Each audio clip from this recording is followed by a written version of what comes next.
Warning: Please note that this podcast contains strong language and touches on many topics that may not be considered appropriate for a work environment. If you choose to listen to this podcast where you can be overheard, we are not responsible for the consequences of your decision. You've been warned.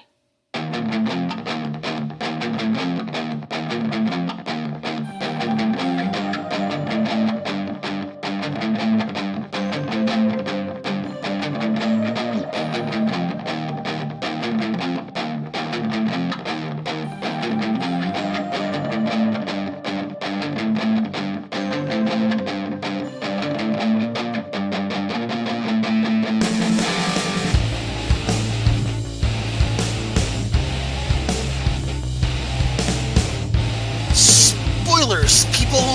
I don't have any type of snappy follow-up to this. Free Chase Young. Free Chase Young. Because that's what we're talking about is money. And the gig economy this week. My name is Bill. And I'm Noelle. And we all have an X-Chromosome. That's our name. Before we get into the meat of our topic and have our guest for this episode, we're going to get down to business. And that business is... not defeating the Huns. Although also defeating the Huns. Because you said, let's get down to business. What do you want from me? I couldn't just let it lie there. That being said, you can find us at xchromosomepodcast.com. This is where we have links to all of our social media, which comes to Facebook, Twitter, Instagram, all the other places that you can find us. It also has links to our Patreon and to our donations if you want to give us a one-time donation, and to our merchandise, which we have after the last episode, we have a new image available for sale. You put it on stuff. It is in fact about not stop sending nudes. Yep, stop sending our acronym for what nudes stands for, because we're giant nerds, and we thought we were pretty clever. So, if you thought we were funny... Your spouse was clever in that case, because that came from Noelle's spouse. But yes, if you help us out with Patreon, help us out with donations, help us out with merchandise, we don't have to worry about sponsors trying to say, yeah, we don't like it when you say that word that starts with F. Fuck. Yeah. Can you be a little less feminist? Can you be a little less angry? No, fuck you. Can you have the white guy talk more? No, please. No. Nobody wants to listen to the white guy. The only reasons I start the podcast and I do the business is because no one else wants to. Yeah, I can't stand the sound of my voice, and I want to speak as little as possible. Unless she's raging, and that's perfectly fine. That's why we had Noelle here. So, because the world revolves around money, unfortunately, that's what we're going to talk about today, with the inequalities of money, with sexism, racism, and things like that, between people that have to survive on a job and the gig economy, and on top of things such as being an artist, being a crafter, doing as many side hustles as they can, and then getting less money for said side hustles. So, due to the inequality of that, we put out a call to see if we have anybody that would like to talk with us about it. And we have a guest that actually I had invited to be on our show with Ilea about art and politics, but I was like, hey, Gennifer, we're doing this show, and you're an artist, and a crafter, and a tattoo artist, and all this stuff that requires you to gain money. And she was like, yes. So I want to introduce Gennifer. I met Gennifer through Twitter, because that's where I meet everybody nowadays, is through Twitter. Gennifer, tell us a little bit about yourself. Well, I'm Gennifer spelled with a G, Bone. I am, I'm an artist, a lesbian, trans woman, feminist. Satanist? Satanist, thank you. I forgot. How did I miss Satanist? Satanist witch. There we go. I think that's everything. Oh, and some people call me. I've been called the sinful lady faggot, which is a reclaimed insult. Well, you sound like a perfect mesh for this topic. And the show in general. You are Thank you. exactly the sort of people that we want to be talking to. Yep, Yeah. and we want to hear speak too. In fact, we are going to be doing a show based on this. So I would just like to let our listener that has emailed us know, in case they don't get the response email back before the show comes out. We heard you. We are going to talk to you. We're going to bring up this thing. But they put their tagline on their email to us, not today, Satan. I mean, my schedule's really booked, so maybe next week. I try to save it for Wednesdays. It's hump day. All right, so let's get a little bit of your story about this. I know that I used to do art at conventions, and after I started trying to get art for money, it stopped being fun. It started being a job. I got tired of people trying to haggle me down for my prices. So, and the getting shit for free. That's oh my god. So can you tattoo me for free, Gennifer? Like the one that I always got is like there's a phrase anytime anyone says like it's off the hook, just in the gig economy, walk away. Just trust me on this. Off the hook is a warning sign. What do you mean? Because I did not know this. What I mean is people like basically they say they have like off the hook is I have this great idea. It's amazing. You're going to get nothing for it, and it's going to be a really long, incredibly complex project, and I have no idea what I'm doing, but I'm sure it'll be great. That sounds terrible. It is. And and I think just about every artist or anyone in gig economy gets at least one job like that, and that's how you learn never to do it. It's one of those, it sounds too good to be true because it is. I suspect it happens a lot more to female identified people because, women want the attention. Well, also we get paid less per dollar. Per job, women and female identifying individuals and vaguely female shaped people get paid less. We'll just cover all the bases there. It's true. Female presenting people get shafted, and it just gets worse the darker your skin gets. It's true.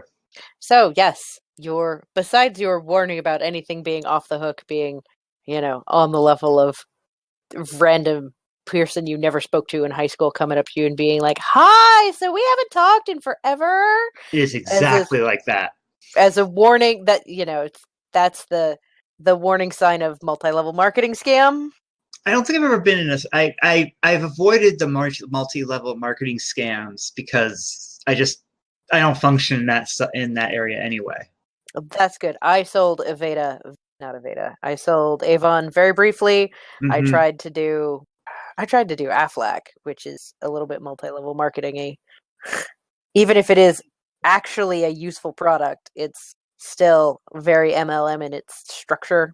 I ended up doing some artwork for a few people who were in one of those marketing scams. I designed some business cards for them, and that was when I discovered there is another risk, which is like they were all trying to get into my pants.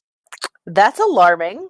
It is, especially when you met them at a coffee shop. A lot of you weren't at your place, of course, but they can recognize you in person. But I was just starting out. I was just learning the ropes of it. Yeah, they were like, do you like something? They were like, so we work together well. Do you want to go on a date? No. A part of lesbian, don't you understand?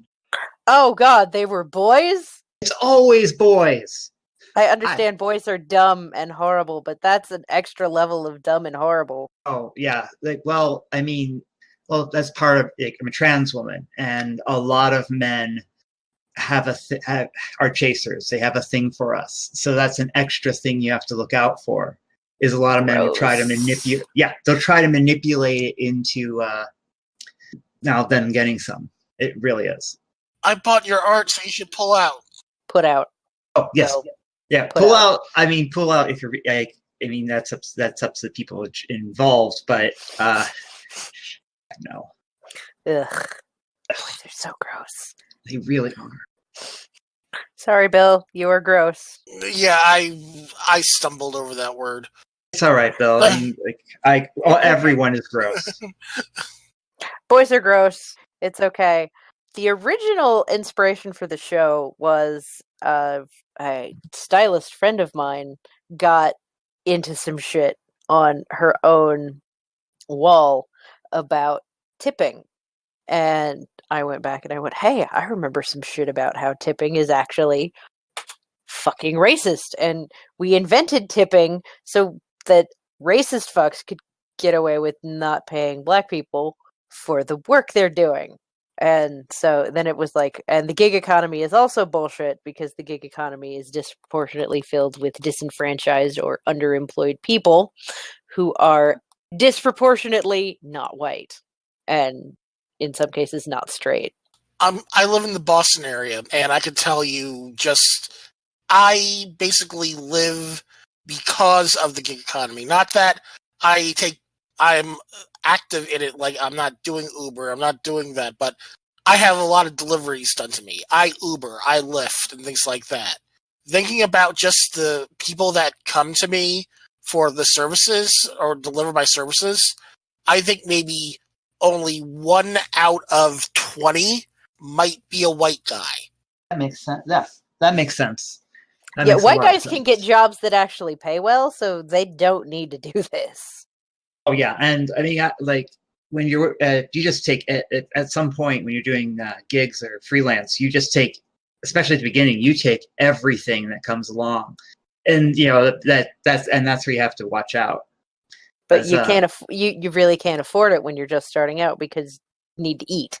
Oh yeah, you can. Such bullshit. You can end up working with people who are. There's a lot of people who take advantage. Like people will attempt to take, money from you. They'll attempt to take, to give you to have you give. I found out very quickly, get at least part of the pay first. And I've had people like just disappear and stuff like that. And you can also end up with like your sketchy things. And especially if you're doing artwork, you can find out that the person, like I did, the person I did artwork later was publicly being a neo-Nazi, which was very upsetting. And I never found, I never found out if he pulled my artwork like I told him to. Probably not. Probably not. I mean, that would require him to respect you as a human being. Oh yeah, that same person. Like right after that, when I was confronting them, they were like, "Well, I forget what it was. It was something about he felt he was treating me fairly because he was treating me like a man because I wasn't a woman." Oh God, there's so much to unpack there. Let's just burn the whole suitcase. Oh yeah, absolutely. It's all over the place in the gig economy. Because it's designed to take advantage of disenfranchised people. Yeah, I mean, in my case, I'm not a person of color, but I am trans and lesbian, and so I'll use the term pass. But someone clocks you, and like in so many places, you're gone. Like they can just fire you right then and there, no explanation. So unless you're your own boss, how are you going to work at all? Yeah, and that's terrifying. I worry about all of my non-conforming. That's a good word for it. Spectrum non-conforming friends and loved ones because I seem to attract them. I don't know if it's a case of a little bit of knowing or just I'm not an asshole.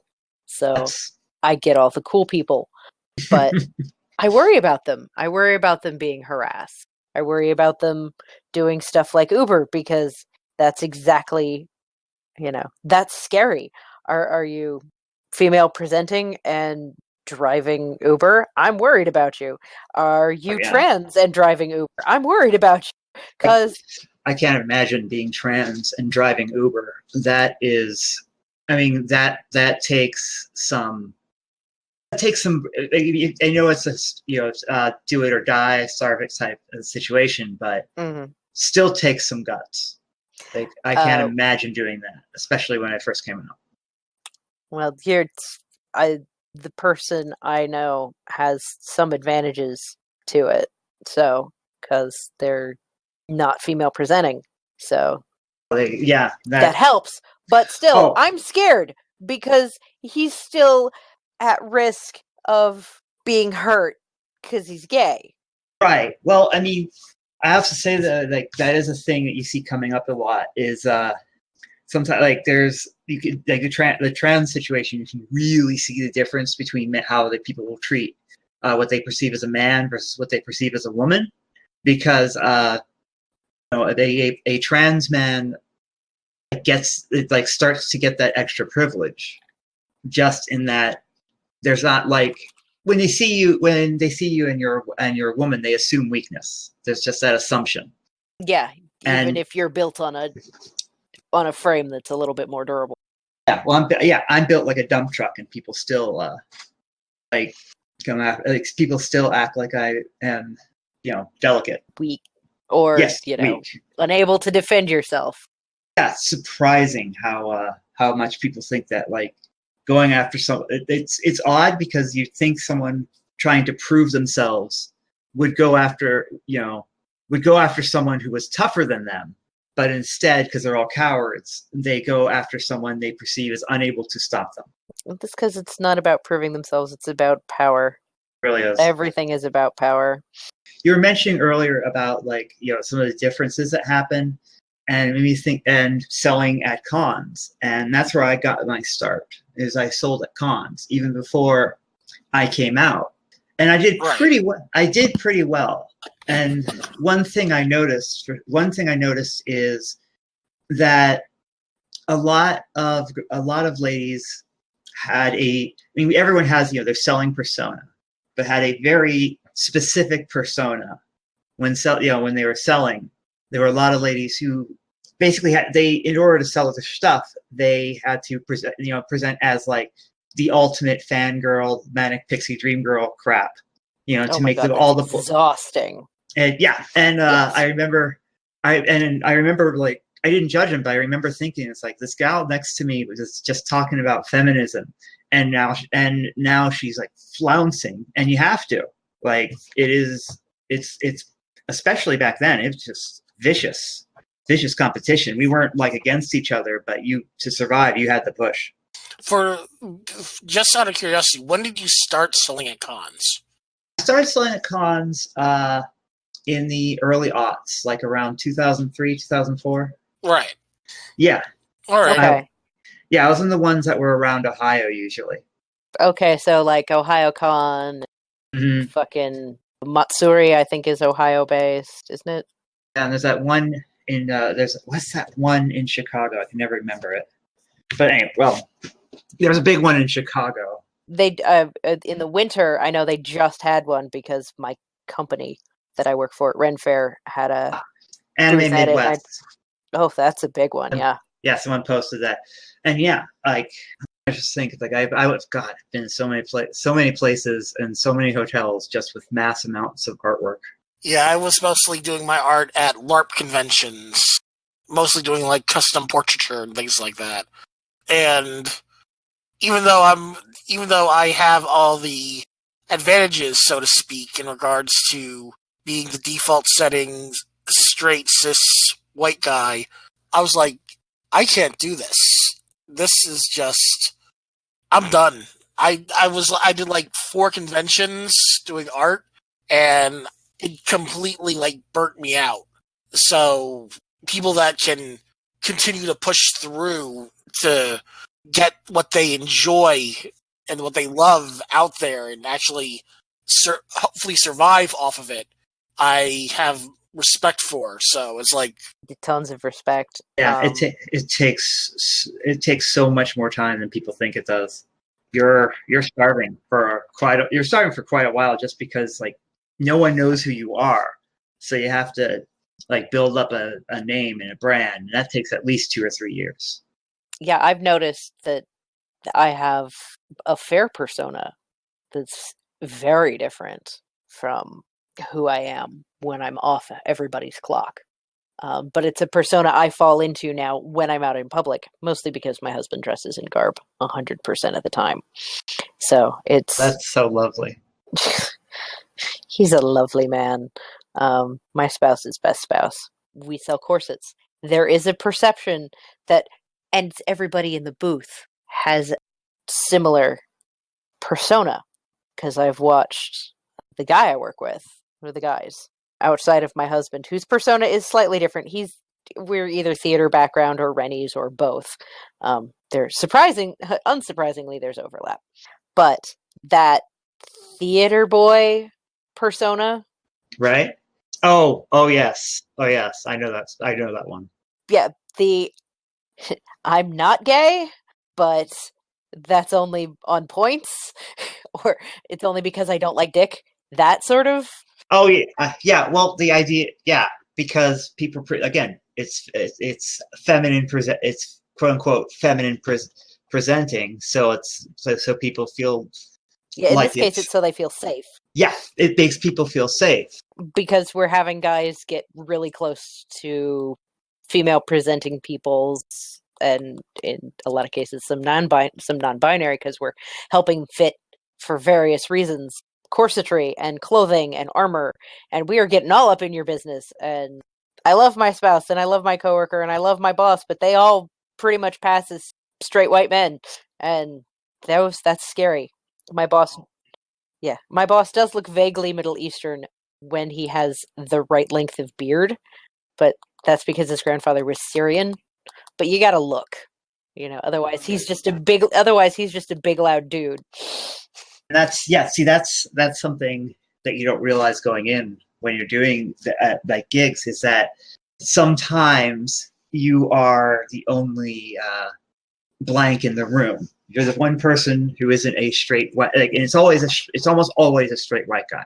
Like you're the one who isn't the straight white guy in the room, and it's very intimidating. And people use that to kind of push things in the direction they want to, and sometimes they don't even know they're doing it. Yeah, I noticed that when I was attempting to, do that whole Affleck. I needed some sort of money somewhere. Not only was it exhausting, it required a very aggressive masculine set of skills, which is why most people in the room were guys. Now it's so funny. They talk about catch-22. Like people who are perceived to be female were supposed to, and minorities in general, we're supposed to, we're taught to, keep your head down. So because you don't want to get too noticed, and then you're trying to sell things, so you also have to push yourself out there, and you never know who you're talking to. Like I said, the guy who turned out to be, that year I found out that so many people I was working with were just trash people, and because they didn't talk to me about it, that I had no idea. And I had to find out when independent, about 2 or 3 years ago, the independent gaming, outside of the big RPGs, I do a lot of illustrations for the small companies. Mm-hmm. There was just a collapse because it turned out like there was a mass amount of abuse going on. And this is not surprising. And it all came from, I'm basically use the term, grognards, was old school Renaissance, like people who insisted that one edition of the game was the only way to do it, and people were trying to be edgy by making. And this one upset me when I found out about it, because I had worked for the guy, not in that piece, but pieces that glorified sexual abuse and game. Yeah, I know, and there's a place that I was gonna Boris Vallejo. There's a time and a place for that, and it's not now. And it was just it's just such a risk, it's like vetting people isn't easy, and it's not made easy. Just from, and then back again to things like DoorDash and Uber and these things that are great and would be extremely accessible and fantastic for me. I'm an STNA in my spare time / that's my job that pays the bills. Right. Those services are great for the elderly population who can't access it because it requires things like computer savvy. So, this thing that would be useful to have them deliver groceries or food, whatever, they can't get to because they don't know how or they can't afford it. I'm a mature woman, let's say, and I have noticed that, like, there's a certain, I figured things out because I have to, but I did notice that there was a drop as time went on. There's a drop in user friendliness as there's just the assumption that everyone knows this, but the everyone that knows this, they're basically going on 20 years and under. And so people who haven't gotten those skills, who aren't good at them, get left behind real quick. Yeah, and that's frustrating. And those are, those older populations are also some of the people who need to run gigs. They need side jobs. They need a little bit of money. And they're also being taken advantage of because of that. Or they can't get, a sensible job working retail because it's too hard on them. So they're driving past when it's safe. And all of these services are, they're targeting. They're targetable demographics, which is horrible to think about. We've seen the stories of woman is murdered by her Uber driver. Woman is driving for Uber and is murdered. Same story.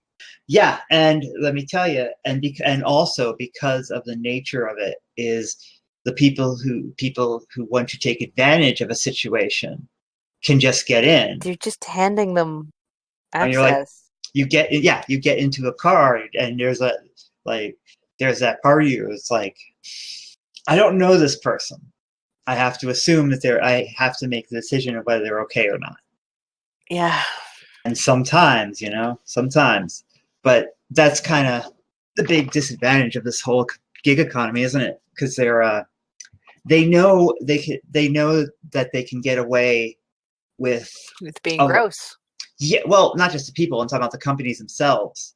They can get away with like less vetting and more just and taking advantage of people or making assumptions, and less human rights, because these are desperate people. These are people who are in a more or less desperate situation. So they'll take it. We'll take anything, won't we?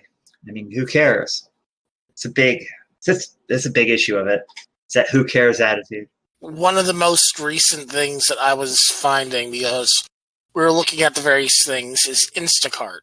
Instacart basically the workers for Instacart have been trying to get better wages, or even requesting can you go through and change the default tip that you can request to 10% instead of 5%? 5%? That's the default tip that Instacart suggests. If you want to go through and you could tip more, they're not stopping from that, but they have the default listed as 5% for their tip. I know this because I used to use Instacart a lot until the recent bullshit that they went through and pulled, which after drivers tried to organize a 3-day national strike, Instacart went through and eliminated a quality bonus for shoppers that receive 5-star ratings, which in addition basically hurt even better shoppers that do this for a living and try to do it well for that bonus. Well, we're not people because we don't have they look at us as but we don't have power. So you don't have power, and you might not be able to do the money. So if we just keep you so busy, you won't be able to protest either. And there is a lot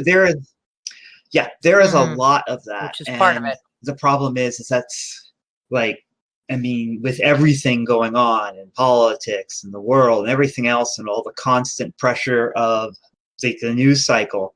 I mean, when do you have time to take a moment and figure out exactly like how am I going to change this one thing when there's 500 things, and they know that. Yeah, because you go through and you call your Uber driver, and not only are they doing Uber, they're also doing Lyft, and they're trying to also pick up Uber Eats money just because if they're going to be on the road, they need to go through and get every dollar that they can. Yeah, and that's something that happens like to a lot of artists too. Is you take every job that comes along, and because any work is, this quote is, any work is good work. That's not entirely true, because eventually you start wearing down.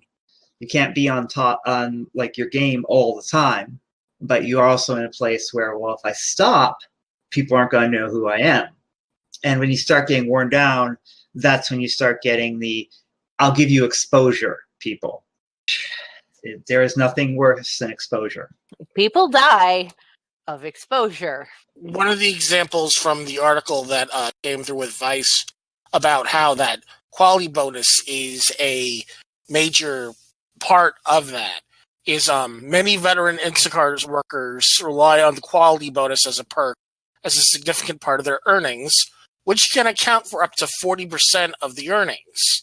Vanessa Bain, an Instacart shopper from Menlo Park, told Motherboard the minimum wage for each batch, I'm figuring that's per order, is currently set at $7. So basically, you get up to at least $10 an order without the tip, but it's like you're going to need the tipping on top of that just to survive. Because there's nothing in that in Uber, Lyft, Doordash, Instacart. None of these places are adding the wear and tear on your vehicle, are adding mileage, are adding that gas money. Those things that, I mean, I'm getting mileage in my job because I'm a home health STNA. I go from house to house to house. So that's part of it. I'm actually going to try to advocate for just raise my pay, and I'll take and stop paying me mileage, pay me this much, just so that I can afford my car. But I'm spending an hour or two on the road. And it's funny when it's like, because you're talking about these protections and making up, and like there's a predatory part of this, because I mean, like all of us who are, well, the LGBTQ in general just does not have the coverage almost anywhere, and that's the big and especially for trans people is it's a really bad situation, because you go to the gig economy because no place will give you the money or give you what you need to survive, or will even let you be who you are. And then you go to the gig economy, and like you might be able to make money, but there's no protection. Like there's even less protection than in an office, and I guess that is the big risk of, I think, the gig, is that like you are working for somebody who is not truly concerned about whether you exist or not. I was talking to one of my Uber drivers a little bit about the pay rates and things of that nature the other day. One of the things that is also pointed out is like, I'm seeing that because this one example was in California, where they had that $7 per batch thing. But I'm in Massachusetts, in the Boston area.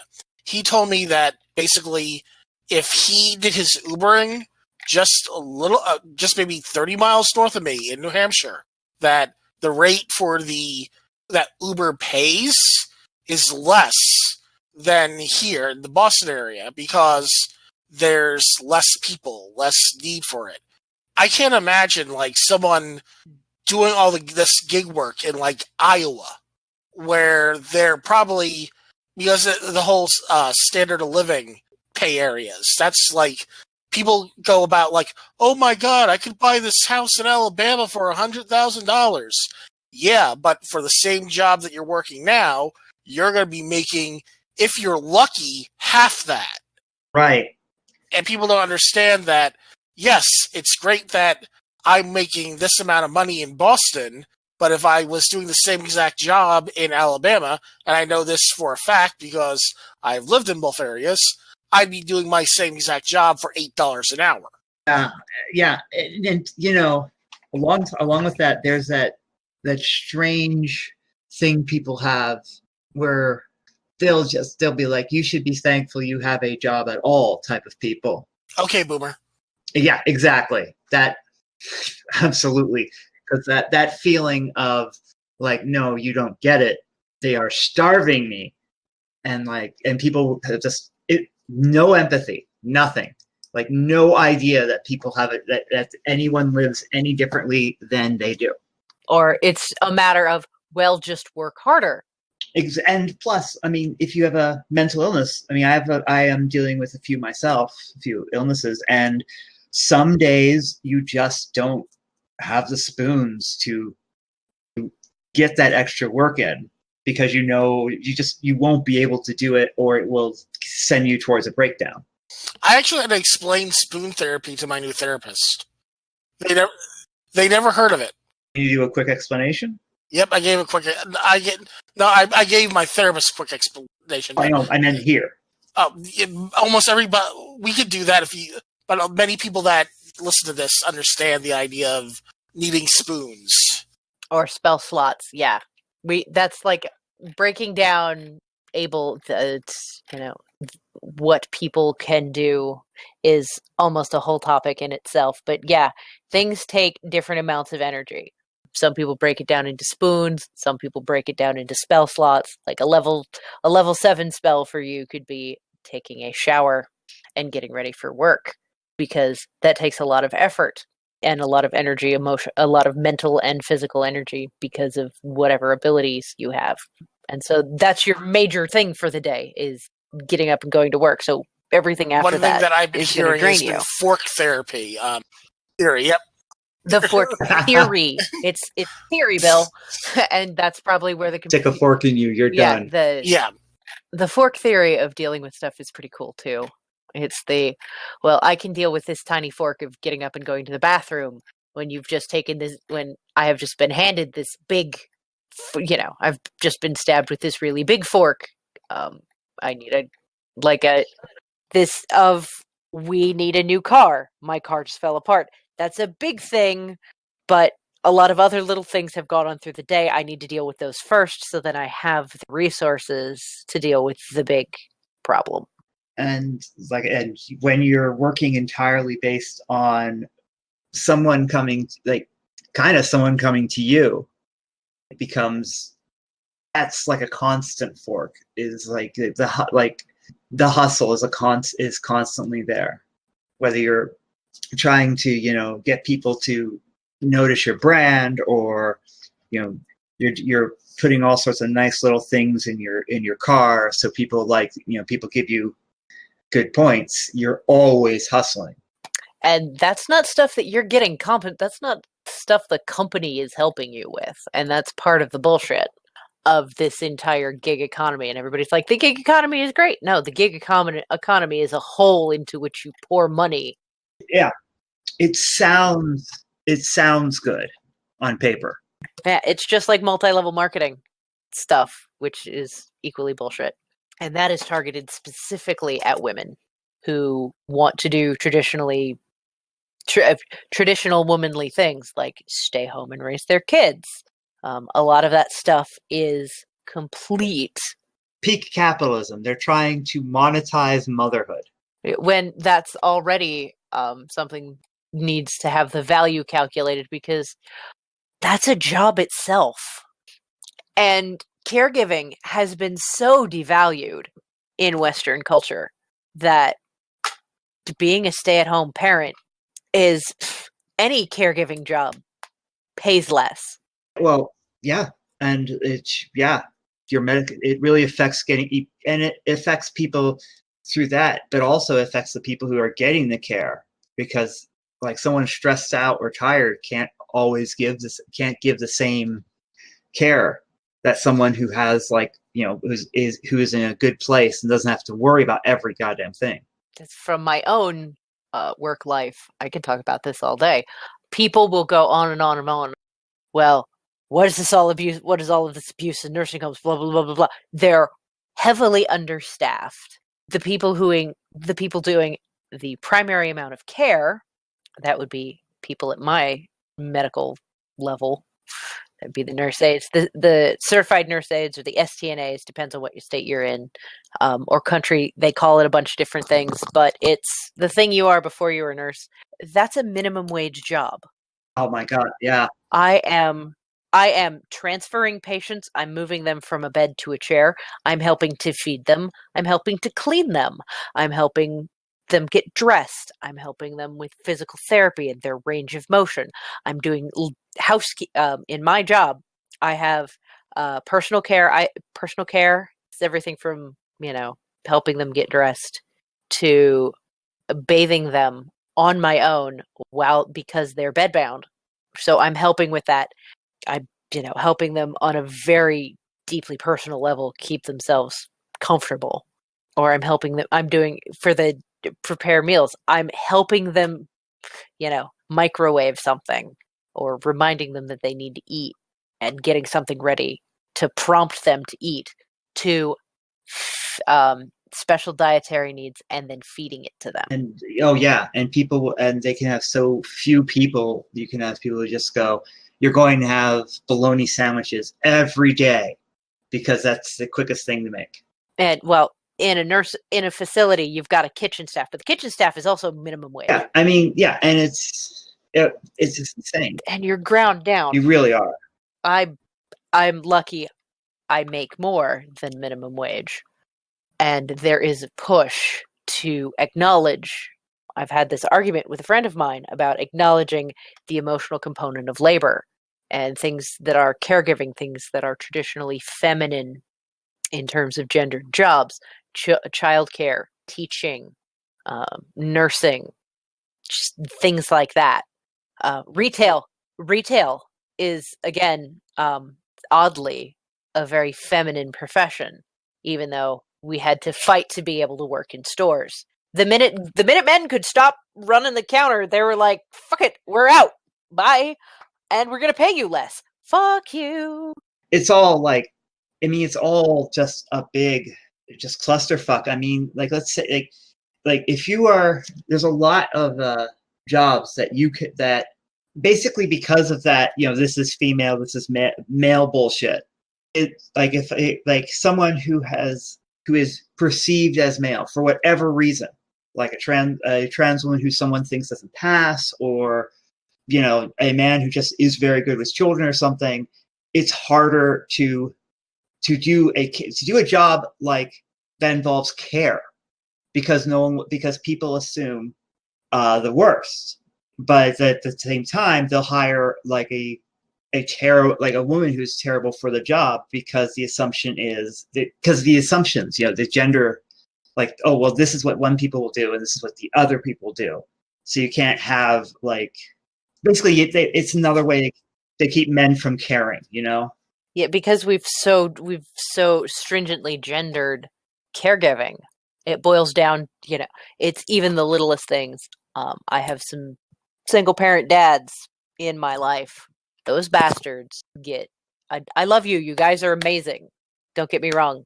You stay-at-home dads, you single-parent dads, you're rock stars. You're doing a really tough job that society has not trained you for because you were not socialized to take care of children. And the fact that you're doing an amazing job and, your kids are clean and fed and dressed and get places on time, that's awesome. You're doing a hard job. It's still a hard job when you're socialized to do it, because you're socialized to do this job and then they want you to also do all of this other bullshit on top of it. It's like, well, I personally have ADHD. I can barely keep myself fed and clothed. Yeah, same here. I deserve a fucking medal every time I manage to do something beyond the bare basics of get up, get dressed, get to work, make sure my patients are okay, and get home. Oh, yeah. If I come home and then manage to clean part of my house, that's amazing. Someone should give you some cake. I deserve candy. My husband's amazing. Again, the spouse is amazing, and he's we don't have the official paperwork, but he's disabled. He just had a week ago disc replacement in his cervical spine, so in his neck. That seemed like it was less than a week, like a couple of days ago, feels like. I know it was Thursday last, so yeah, he's a week out from surgery, and the date of this podcast recording is November 12th. But he's been dealing with this injury for a decade, but I can tell he's doing better, but he can't yet. But, you know, he was raised pretty much for a good portion by a single mom. So he got socialized to do housekeeping things because he fucking had to. Somebody had to do things because mom was out hustling. You bring, like, you're talking about these skills, and I can speak as, you know, like, one of the things, like, to say as a specific thing, I think for trans people, I'm going to go for trans women, especially in this, is that since the people around you aren't like, you don't get, like, you're not, they're not trying to socialize you as who you say you are generally. So what you're being socialized at. So yeah, I mean, like, someone grows up and is forced to be socialized male, like that, there's a shock to the system. And because you're not, you have to learn later in life a whole bunch of skills and ways of doing things, and no one has told you a thing about it, and in some cases you don't even know it was a thing because no one tells someone, no one talks about it. So it's this extra layer of building up skills, and it's like, transition and work in the workplace is a huge issue because people expect different things from you. People expect, they treat you differently. And one of the most aggravating things is people will assume suddenly that you are, people just assume that you're vulnerable. And when I say vulnerable, I mean that you are too delicate to do with the job you did before. Right. And people also, when you try to get the jobs that you want, you end up in, like I said, there's these skills. So you end up, again, in the gig economy because you don't have the skills otherwise. And of course, a lot of those aren't really teaching you the skills you need to learn to move out of the gig economy, because you're spending all, like just driving and saying nice things to people doesn't teach you how to very much about interaction or how, like, just practical skills in general. And yeah, just the difference. I pulled up an interesting article. Well, it's a fact sheet about occupational segregation. I didn't read the PDF because I really don't have time to read a PDF, but it's occupations where men tend to get paid better. Occupations with more men tend to be paid better regardless of skill or education level. If the work is done predominantly by women, then it's valued less in the labor market. So it doesn't matter. The minute you are perceived as female, you are less valuable. Oh yeah. That, like, there is, and I've taught, like, there is a level of shock that anyone who transitions, male, female to male, gender, like, neutral, whatever, or non-binary, etc., there is a shock at the change of your value in society, in the workplace. I've had, like, trans men, something like, well, are you giving me this now? Like, I've never needed this. But it's like, yes, but now, it's like, you're one of the guys, obviously you get this thing. And when you're transferring female, the shock of, oh, okay, this is the actual, like, about it, but you don't realize what it is until you're actually in there and living it. Like, to experience that is a big shock. And it's like, it's something people don't talk, like, it's, again, something people don't talk about. They don't talk, like, how big it actually is. It's amazing, the change in your value.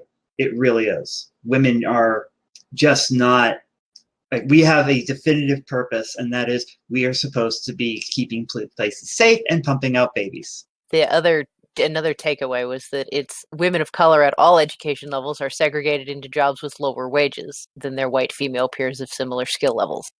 It horrifies me that I have coworkers that are somehow probably making slightly less than I am, even though we're doing the same work. And I don't know how to address that. My specific job might be a little different, just because of how the company is in itself. But the idea that somebody with the same amount of skills that I do is paid less simply because I'm pale is appalling. It really is. It really is. And then there's a statement about the prevalence of women in low-paying occupations is due to negative biases about the market value of women's work. The prevalence of men in high-paid occupations is often due to workplace cultures that demand long hours and face time in the office, which does not accommodate flexibility for caregiving, which there's a lot to unpack there, because that implies that caregiving is women's work and that men should not be doing it. That's a Victorian era holdover that really needs to go away, because caregiving is everybody's work. Yeah. Oh my! It drives me up the wall that I'm expected to be to automatically be afraid of men because of the attitude that they're like, just as close as the 70s. There's an attitude that men can't help it when a woman does something that aggravates them. So women have to make absolutely sure they don't aggravate a man, because otherwise his manly instincts will take over, and he'll hit you, and that's your fault. And that's led over to now where we're still fucking afraid of men, because they're supposed to be, they tell men, oh, you can only express emotion through violence. And caregiving is beneath you. And I mean, my spouse is wrestling with this. I'm totally outing him, but he can deal with it. He listens to the podcast anyway, and he knows I'm going to talk about him, especially when we're talking about this sort of shit, because it's work and he's the stay-at-home, and how it fucks with him on a mental health level, because he can't work. He can't even do gig work. He does 3D art, and he's really good at it, but it's really hard to get commissions because art, again, it doesn't put somebody's ass on a yacht. It's undervalued in society, but the gendering and the segregation of work and of gender roles, just the gendering of everything, is stressful to him. Oh yeah. And detrimental to his mental health as the stay-at-home partner. It's because we've talked about it. It actually bothers him that he's not actively contributing to the financial well-being of the household when he's doing the lion's share of the support work that allows me to focus on the few things my executive dysfunction disorder allows me to focus on in a day. So similar. Get up, go to work, make sure all my patients are okay, and get home and eat a meal and, shower regularly and brush my, all of those things that take up all of my spoon. The paying the bills, the depositing my checks, the keeping the house clean, the doing the grocery shopping, all of that support work is vital to the functioning of the household, and it's something I cannot do and I could not do. He's flat out said, "What would you do if I died? Oof. If I wasn't around, how would you manage? How would you, specifically, how would you eat? Because because I can keep a house, I would mostly get rid of all of the stuff that requires cleaning. Oh, yeah. And just probably hire someone and pay them well to come clean my house. But I would be depending on Doordash or Instacart to do the grocery shopping, or one of the meal kit delivery services to get through my day, because I need those assistance. And he's right. He's extremely vital, and society does not recognize the value of his labor. It also does not. There's a meme that's been going on pointing out that basically someone said that, 40 hours a week is not enough time, or 40 hours, people expect people to work 40 hours a week and then come home, clean the house, go through and try to socialize with other people, and you just can't do it. It's impossible because of with working 40 hours and trying to get a living wage. And the response was, yeah, that was because when the 40-hour work week was written, people were supposed to have a support person at home to deal with the other stuff. And when you have a family that you have to have 2 people working 40-hour work weeks, it's hard to get shit or done. More. Or more. Or yep. more. Yeah, and that's how you're getting the gig economy is there to quote unquote fill some of these gaps, but they're also like creating the same damn gaps by forcing people to work like crazy weird hours in order to make that extra bit. Every kind of circle. It's because your primary job doesn't pay you enough to fucking live. You take a secondary job in one of these gig jobs and they just fucking bend you over in an unpleasant way and take advantage of you. And who's hiring you? People who are also stressed out from work and don't have time, so they hire you so they can do their gig job. Yeah, so it's this horrible, incestuously abusive capitalist nightmare from which none of us can awaken. Oh, I hope to see it when we burn it all down. I really just think we need to, go back to what made America truly great, and it was taxing the rich. Yeah. Oh my God. Yeah. The one great thing about the 50s and the 40s was the tax on the wealthy that allowed us to go to the moon and forced corporations to cut their profits that they were going to be grossly taxed on by investing in benefits and pensions, fair wages, and you could work at a gas station part-time and put yourself through college. Because the public universities were free. Or cheap. Everything was cheap. Yeah. Because profit margins were excessive profits were taxed. Healthcare was cheap because it was all non-profit. That's all we need to do. Right. We need to put these things back in place. But the problem is like, I mean, when the study, like, what really got me was like, you can pin down like the big turning points, and all of it starts with like as far from I can tell, it starts with Nixon and all of his, well, let's get rid of this and let's get rid of this, and then you have fucking Reagan and his bullshit, and every time we get even a step up, then you get someone like like any of the Bushes or well, the Cheeto in office. I mean, this is peak capitalism. It's insane. It's and then all the way back to what inspired the show, the tipping, and how that's we see more and more that's tipping and Congress, and we have somebody in Congress who literally had to survive on tips, telling everybody else everybody who will listen, this is bullshit. It needs to stop. And don't listen to her. She's just a bartender. Oh, she literally knows what she's talking about because she's done the work. But she's a woman, and she is not white, and those things instantly mean, well, she's doing, like, I'm going to be blunt. The people who are this is an okay boomer situation. The people who are like in charge of this stuff, or not in charge, but people in power right now, look at that and that, like, they don't see someone in their, an equal who is also in the House. I forget what thing, but just in the government, they see the people they underpay to do their housework, and they consider that a horrible job that only the most demeaned people would take anyway.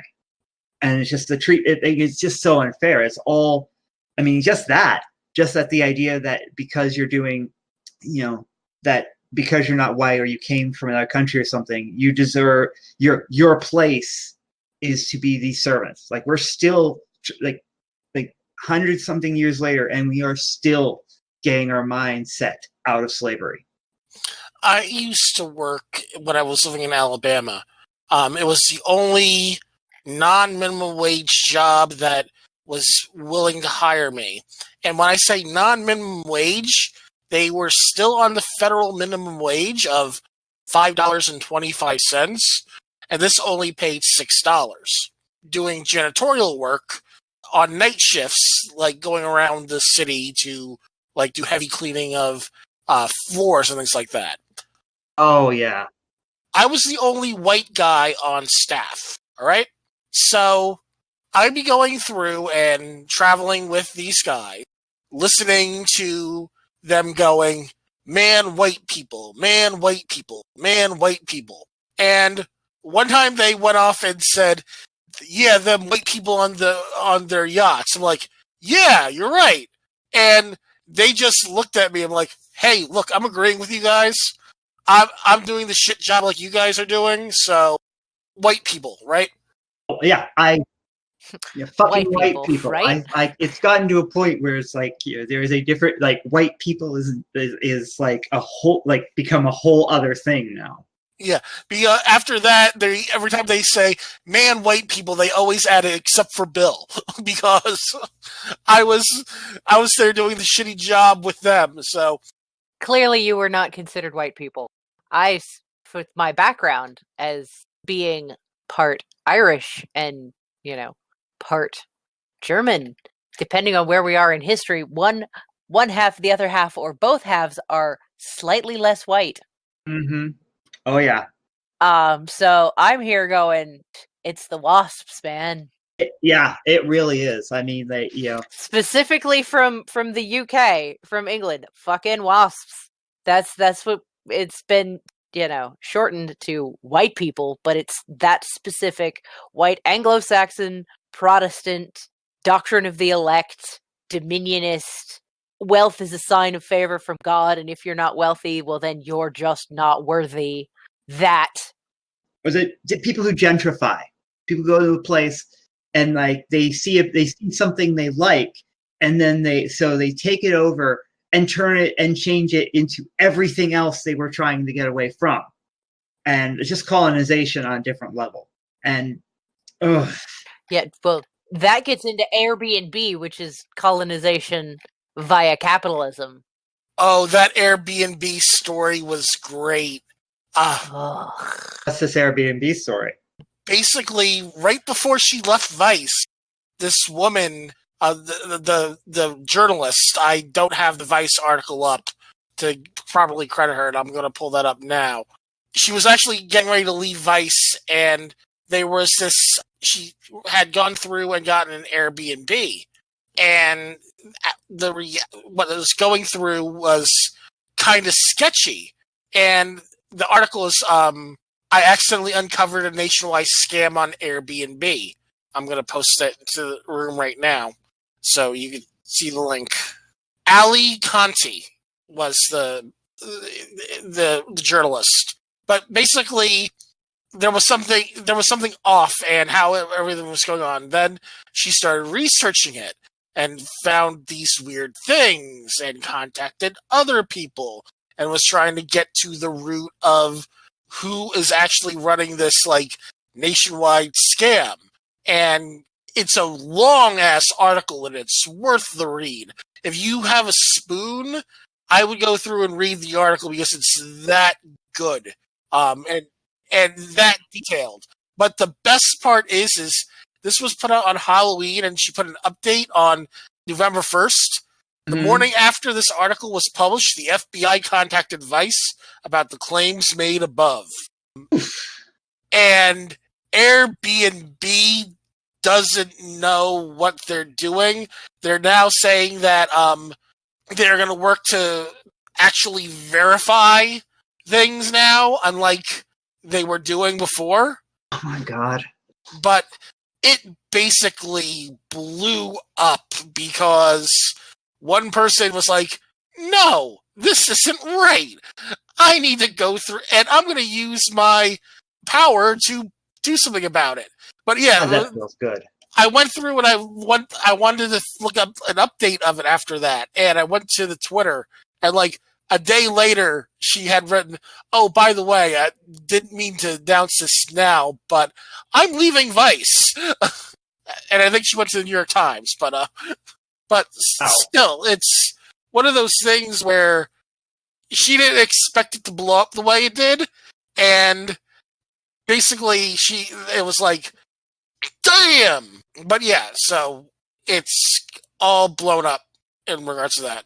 Well, there's also the horrible scammy thing where people will buy, in traditionally quirky or, quirky in quotes neighborhoods. They'll buy housing up and then they'll turn it into an Airbnb and clean up a neighborhood. God. And that just causes the property values to go up, and thus the people who actually live there can't afford to live there anymore. It's insane. Yeah, and again, that's why we end up with it's just circular capitalism. Capitalism allows people to be exploited. It really does. Like it blows my mind. I mean, people like basically the stuff that you're just having basic quality of life is too expensive for most people. Just basic quality of life. That's what like these people come in and just like quote unquote clean it up. It's like, oh, the houses aren't leaky or things like that. Like basic maintenance is too much. Is too much in this economy. It's insane. Yeah, one of the things that they talk about in Boston area is the fact that there is no housing that people can afford. Every time they put new housing development in, it's for the affluent and well off. And where are these affluent people coming from? They're coming from out of state. That's where. In fact, I'm going to try to find the guy about that because I'd love to. One of the guys that did this, I love having him on the podcast. He does YouTube videos specifically talking about the Boston area and the gentrification of it and how it's affecting the city in general. It's just like what's going to happen when there's a limited number of like rich people, like they are they aren't like it's. Like I can't. Oh my God, the bust on this is going to be insane. I mean, I currently live in a house with 4 other people. They are great people. I'm glad that I live here. They, especially after the crap roommates I've had in the past, they're wonderful. But the fact that all 5 of us have to be in a house together because this is what we can afford, because we're splitting the rent 5 ways, there's something wrong. Yeah, there really is. Yeah, I have 2 housemates, not because I need them, because I got stupid lucky, and I actually own my house outright, and reasons. I have 2 housemates because otherwise 2 people would be homeless. I'll tell you, that's kind of my situation. I got lucky, and people who cared took me in. It's just why I was able to get to where I am. It's like it's something that that building the brand is so difficult to do because you're expected not to do that and to pay the rent and to work an extra job or 2 or 3 and on top of that maintain your house and somehow keep from going insane, all of that at the same time, and they're surprised when people have just complete nervous breakdowns. And that productivity is going completely to shit. One person with a fair wage that supports living, a fair living wage, one job, that person actually is better at that job, and overall you get more work out of them because they're not fucking exhausted from working 2 or 3 or 1, a part-time job here, a full-time job there, and then on their days off, they're going to fucking drive Uber or they're running Doordash or whatever the hell they're doing, just to cover the bills. And it's all because work is not valued. Labor is not valued in this country. Only what people can get, only what a company can get out of you. That's what I mean. Like where like it is. I mean, I've said it before. I'll say it again. You know, it's like we got all the, you know, we got the cyberpunk dystopia, but we didn't get flying cars or metal arms or jetpacks. We didn't get. We got. They're working on the metal arm. We're getting really cool cybernetic. We're getting there, but I mean, I can't go. Dude. But I mean, like people doing. You know what I'm saying? Like with, you know, we're at the part where we can say, "I just chop my arm off. I want a fake one." Right. I goddamn it, I want to do that. But instead, you know, I get here. You're gonna be poor, but your phone is really cool. The phone you need to get a job. It's the my other life is librarians, and people are like, well, why are libraries still a thing? Because they're one of the only places you can get internet for free, just straight up, no fees. You show up, people let you get on the internet. They'll help you fill out forms so you can get assistance, all that stuff, so you can apply for your shitty job. And just the gatekeeping on actual survivable wages that keep people in the tipped exploitative jobs is appalling. Yeah. You have to have a bachelor's degree to fucking manage McDonald's. I guarantee you that franchise owner did not have a collegiate degree when they work their way up to buy their own. Just thinking about just those things where they don't even interview you. You fill out a form, and like you're expected to and they're looking for. You can be too honest on the goddamn form. Like if you're honest, they assume you're not. So you're who you are is devalued just going in there. Like you're automatically like, well, we don't really care about this, but we have an algorithm. It's just not fair. And because that's how you get like women and minorities and everybody just like not able to get these better jobs because, well, white people are in charge. Rich white people, specifically. Yes. Not to say that there aren't like rich jerks of all stripes, but yeah. The difference between a rich white man and a rich black man is decimal points. Point, yeah. And numbers of zeros, and it's a noticeable difference. Let's see. We'll mention LeBron James because we love LeBron here. He's fucking amazing. But in our mention of him, he's a very wealthy man. He is never going to hurt for money. He never is. He's got endorsements. He's still playing at an elite level. He's a smart businessman. He's been diversifying his income streams. You know, he's been handling his business like a grown-ass man. Right. The richest white people still have orders of magnitude more money than he does. Oh, of course they do. I mean, because it's all like it's just handed to them. Like they're just like here. And they've just it's unearned. His ridiculous sums of money, he earned those.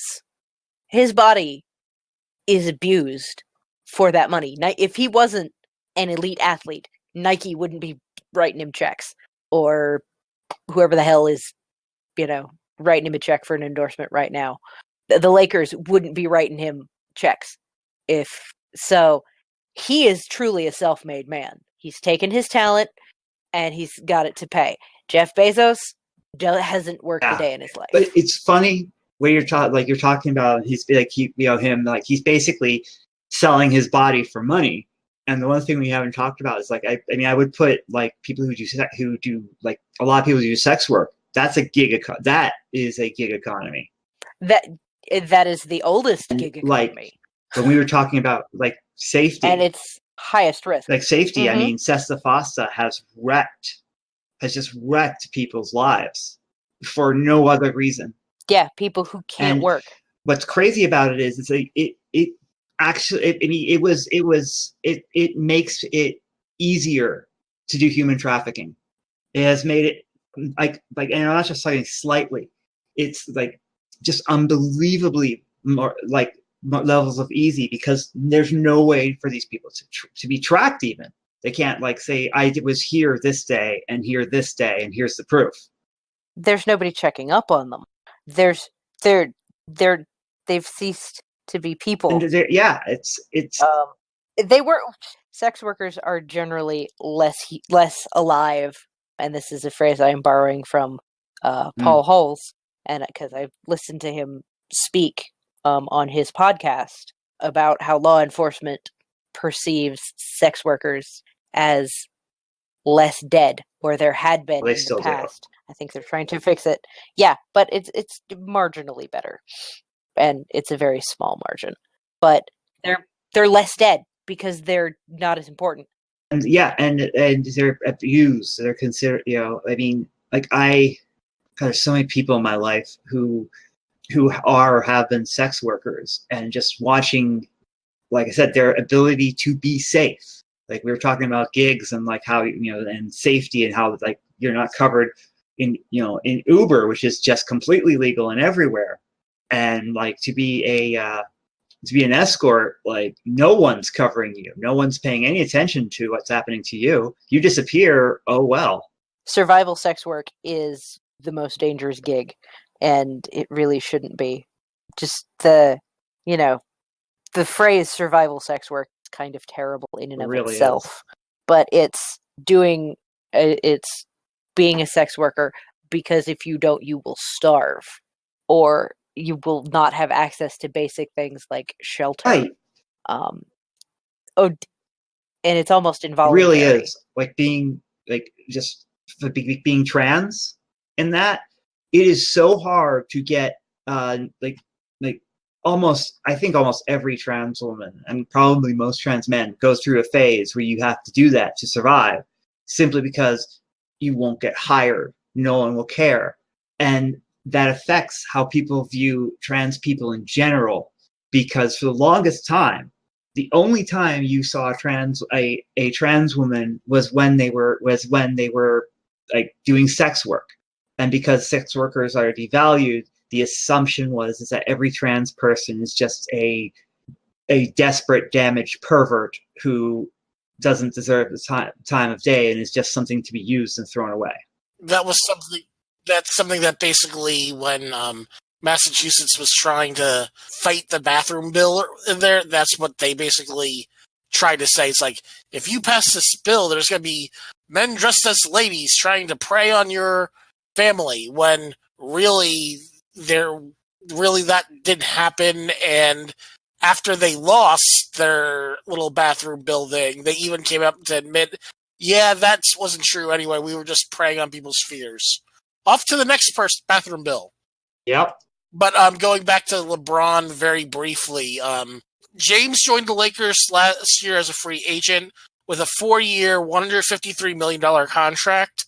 The final year is a $41 million player option, which basically LeBron goes, yeah, I'm taking this last year. You have no choice in the matter. Which is a hell of a contract. That's a lot of power for a player to have. His endorsement partners include Nike, Coca-Cola, Beats by Dre, Blaze Pizza, and 2K Sports. James and his partners have 14 Blaze franchises open in Chicago and 7 more in South Florida. And did you know I have a hard time pronouncing the word Nike? Please see our Patreon for discussions of pronunciation in English.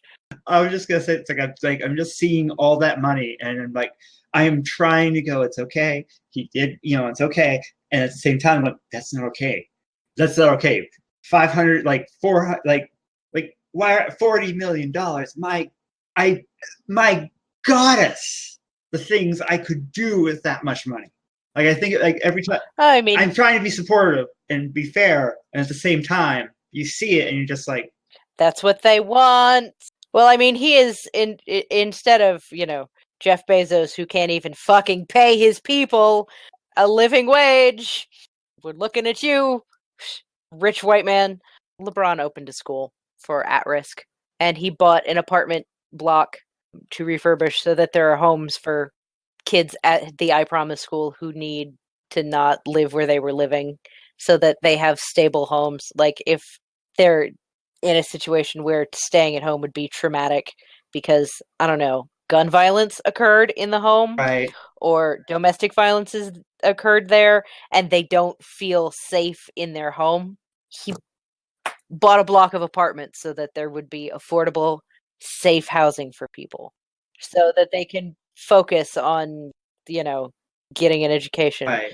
And just the I Promise school in and of itself is focused on the whole family. It's not just it's part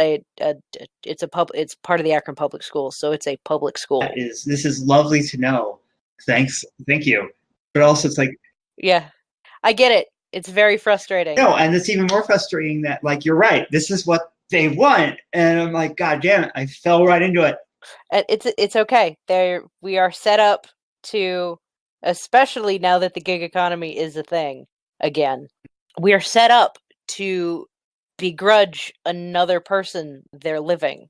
The tipped workers are supposed to be angry at the non-tipped workers, who are angry at the tipped workers for some bullshit because the corporate franchise owners and everybody and all the people with money want to play both ends against the middle because that way we can't all notice that they're the ones making all the money.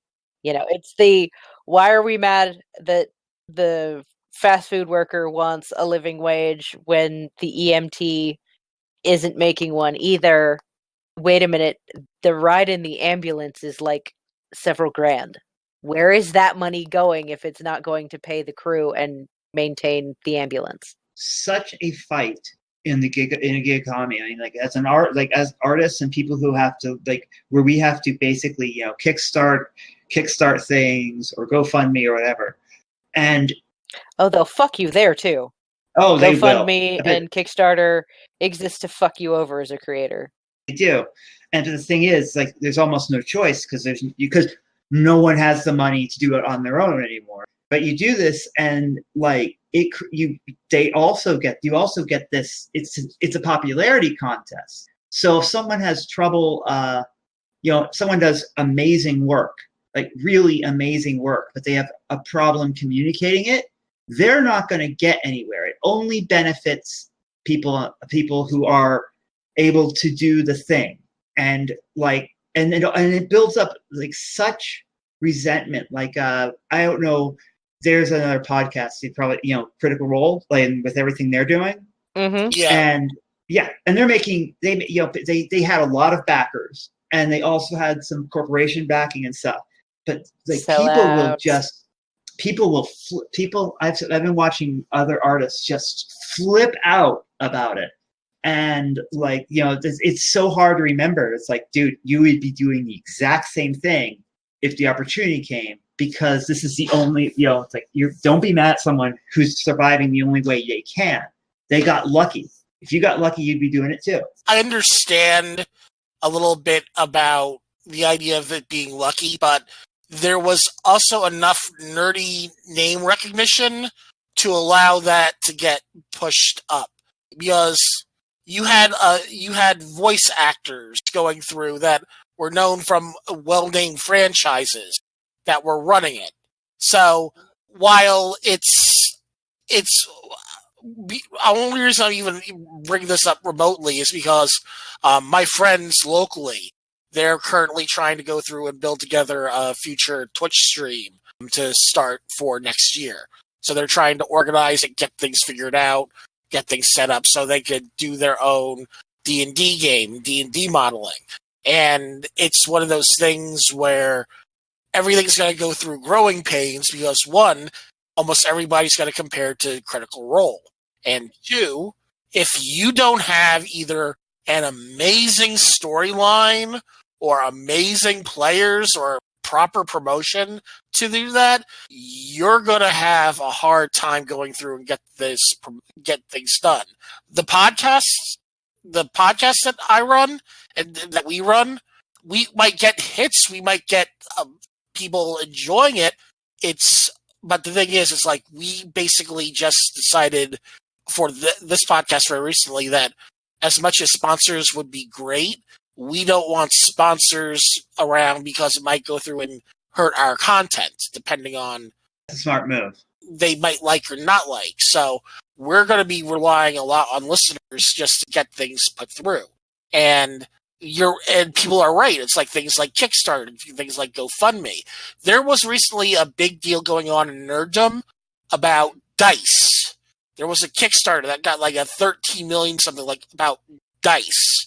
And it's turned out that the person that's doing these dice are stealing designs of other dice makers. Oh my God. Oh God. If you want to get into the pain that is intellectual property and copyright. We got into a little bit with that with our episode on non-consensual release of a person's image. Oh, yeah. I mean, it's just when we were talking about this thing, it's like even the Critical Role guys, so you're talking about building up to that. I mean, they still started from a place and had to, get up there. At least they started with, they came from, not from nothing, but they came from, they didn't have the special advantages they have now. They earned that privilege. Well, that's the thing. That's where we're basically splitting hairs here. To me, being a name recognized person in nerd society for like multiple games, that is a special advantage. Yeah. It is. And so they capitalized on that, and now they're making bank. I mean, let's not begrudge them the right to make a living. I'm not. But I'm not. We couldn't do that. No, and the system is designed that way. I mean, it's not their fault, because a lot of it is the algorithm. Someone wrote something that said, well, people like a certain number of people like this, so we'll choose this person. And so they pick and choose who will be noticed. Mm-hmm. Like, especially YouTube algorithms are disgusting. And oh God, what they've done to gay content. Grindy. What they've done to any content. Well, gay content is automatically demonetized. Is it? Oh, Okay. Yo, you didn't hear about that? No, I didn't. Anything that is queer or mentions transition or anything like that has a very high chance of being demonetized because this is too controversial for them to run ads on. It has been going on for a while, and they did it without telling anyone they were doing it. People just found out. Gay people don't have queer people don't have money? That's a memo that's news to me. Well, the assumption is that it will be too much, and people won't. The ad people, the companies giving them ads, don't want to be associated with the gays. Well, like Harry's Frasers. Here's a funny thing that I've noticed in the one podcast I listen to that has given me it's a pair of podcasts by these two dudes. They're comics. So on the subject of gig economy, they're comedians. That's their whole life, is grinding it out. Poor bastards. Jimmy and James, I love you. But they have done ads for Simply Safe, Rothy's, and Third Love. And pretty much that's it. Now, they're two dudes. Oh, Madison Reed.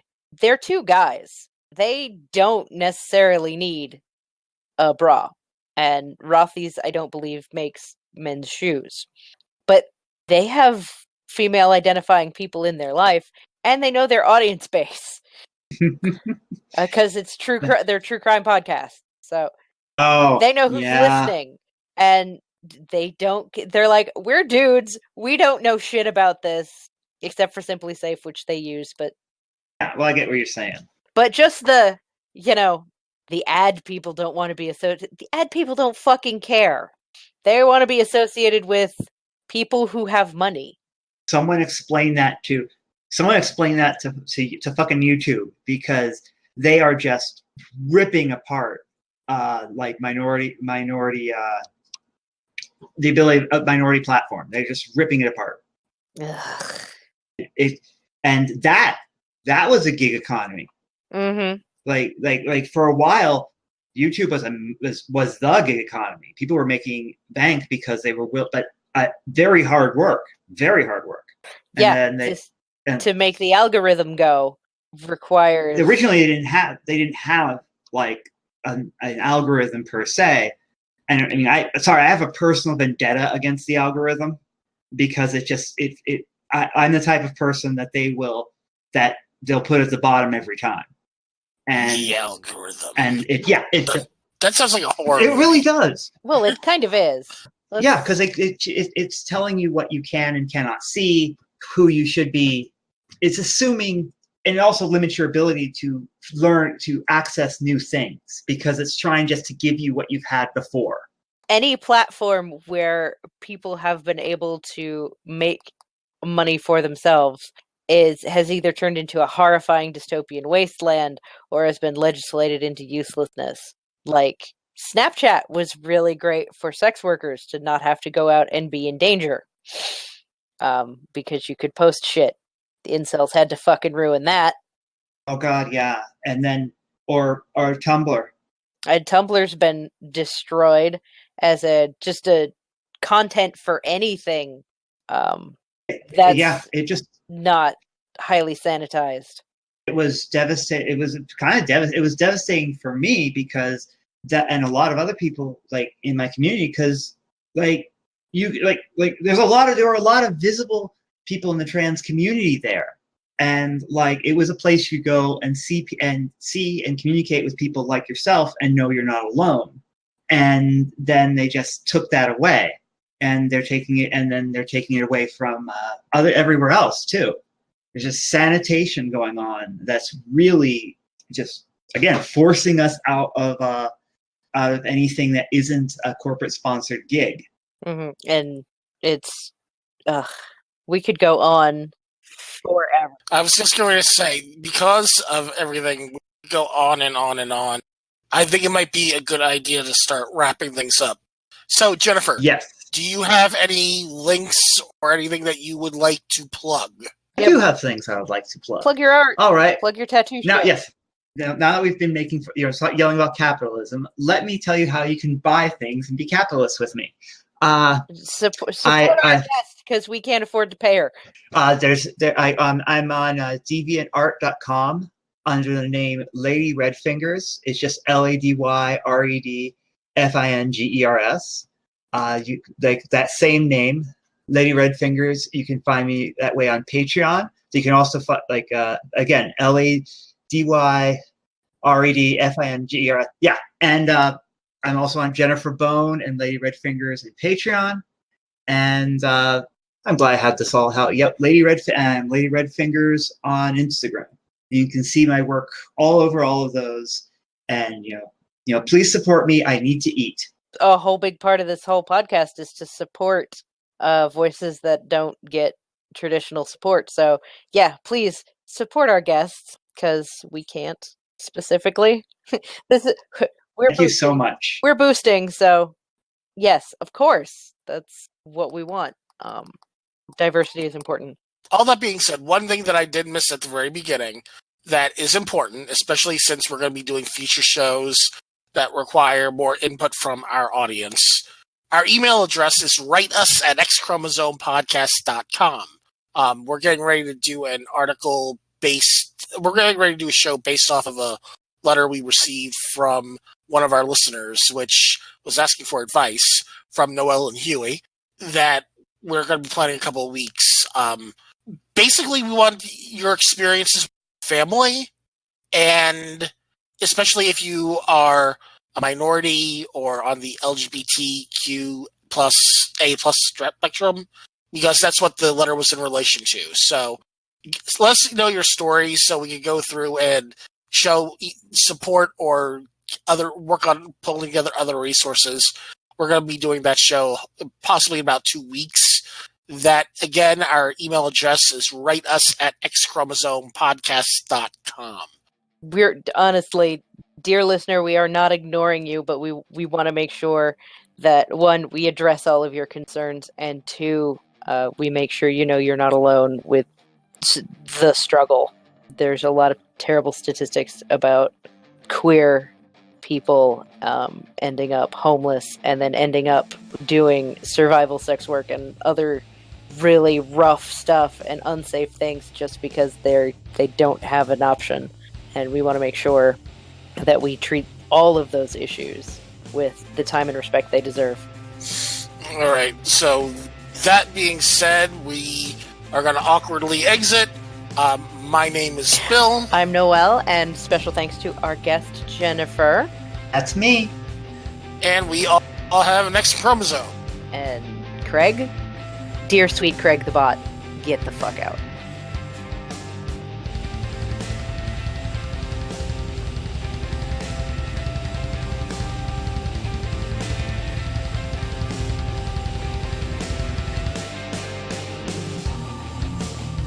We All Have an X-Chromosome is an X-Chromosomepodcast.com production. Executive producers are Noelle Dial and Bill Malvasi. Executive Director, Bill Malvasi. Associate Technical Director, Huey Al-Ghul. Associate News Director, Brian Grimes. Music by Alpha Riff. Hosted by Noelle Dial and Bill Malvasi.